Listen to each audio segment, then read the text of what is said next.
What's up everybody, Chris from Full Steam Designs. Getting a perfect V-carve is no easy task. Once you understand all the variables involved, it's easy to see why so many people struggle with this.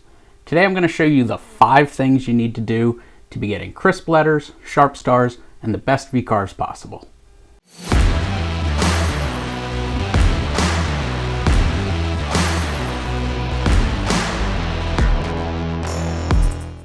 Before we get started with this, I just want to say that the most important thing here is not to get frustrated. You're not the first to encounter any of these problems, and you certainly won't be the last. Here's the first flag I did. You can see there's a few different issues with the stars. I keep this around to remind myself that this is all just a learning experience. Now, all of these tips assume that you have a good, clean SVG file to start with. If you need a flag or something else to try out, I have some free ones on my website. I'll put a link to them down in the description. The number one thing we need is a rigid setup. This means there's no play in the machine or the workpiece. As part of my pre-flight checklist, I like to physically touch different areas of my machine and make sure there's no issues. I make sure that the V-wheels and belts are tight and adjust them if necessary. Don't be afraid to grab your router and give it a shake. There shouldn't be any play here, or any part of your machine for that matter. If you have linear rails, you'll also want to make sure that there's no play here and that the axis is moving smoothly. Make sure lead and ball screws have no slop in them. Verify that your workpiece is secure. I like to use these Pone CNC toe clamps and screw them right into my wasteboard. But pin nails, painter's tape and super glue, or carpet tape are also great ways of holding your workpiece in place. Inevitably, whenever people say they're having problems with their V-carves, someone in the comments section will always mention tram. And while that can have a huge effect on your finish for pockets or when you're cutting a part out with an end mill, its effect on V-carving is very minimal. It would have to be way out to cause a problem. An unlevel surface, however, will cause huge issues. Imagine a plane that runs parallel to your X and Y axis is located at the tip of your V-bit. If that plane isn't also perfectly parallel with the surface that you're going to be cutting, it will show in your V-carves. To better understand this, let's look at how V-carving works. V-carving works by raising and lowering the bit to the depth required to get the proper width. If we look at this letter A, for example, and lay it on its back, so we're looking at a cross section, we can see that our bit needs to go much deeper to reach the proper width on the right leg when compared to the left leg. Some people ask what angle V-bit they should use to get the best cut quality, and the answer to that is that it generally doesn't matter. The only effect will be that a wider angle V-bit, like a 90 compared to a 60, doesn't need to go as deep to reach the required width for a given design. That's just personal taste.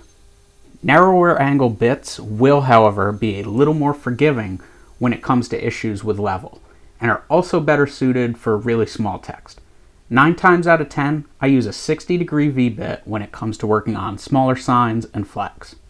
The diameter of your bit can limit your depth of cut depending on what program you're using. If you're using a 1/4 inch diameter bit, for example, and are trying to cut out a feature that is wider than that bit, you'll be left with some sort of skeletonized shape like this.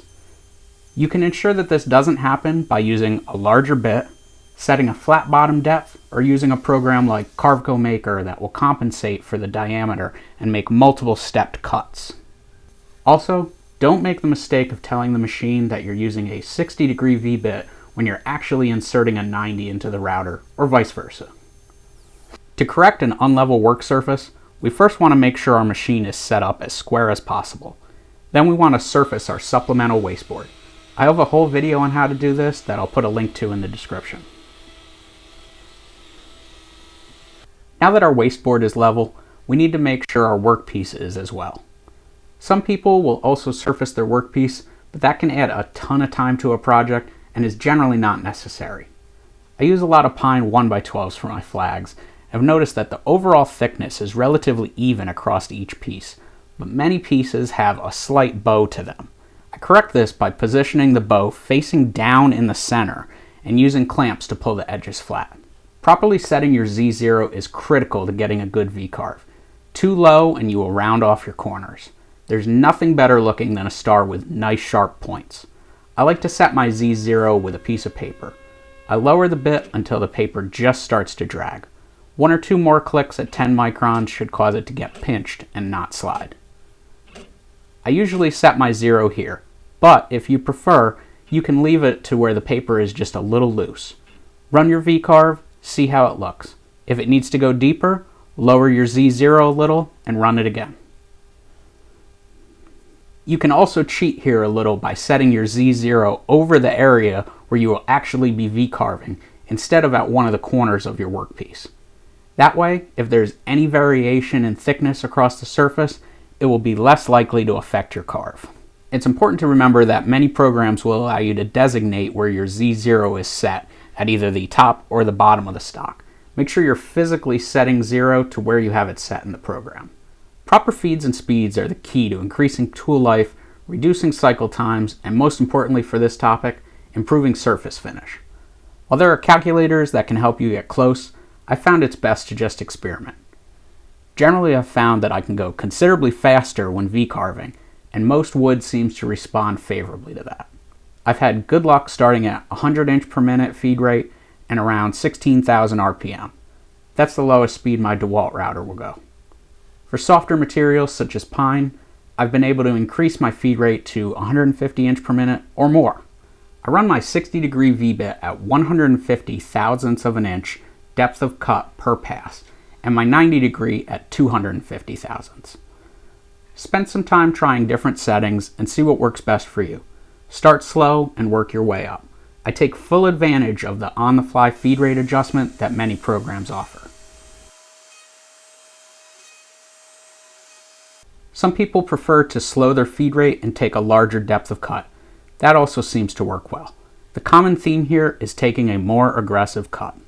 You probably won't get perfect carves right off the bat, but here's some tips that can help you troubleshoot different issues. Rounded off corners on all of your stars or text is generally going to be from your Z0 being set too low.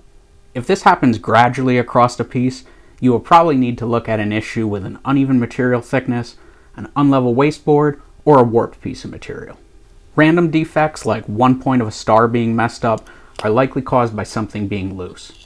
Make sure your pulleys, V-wheels, linear rails, belts, and everything else is mechanically sound. Like I said in the beginning, I'm assuming you have a good clean SVG file to start with.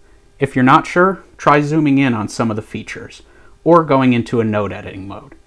Excess nodes are a big no-no when it comes to getting a clean V-carve. If you found this video helpful, please consider hitting that like button and sharing it with your friends.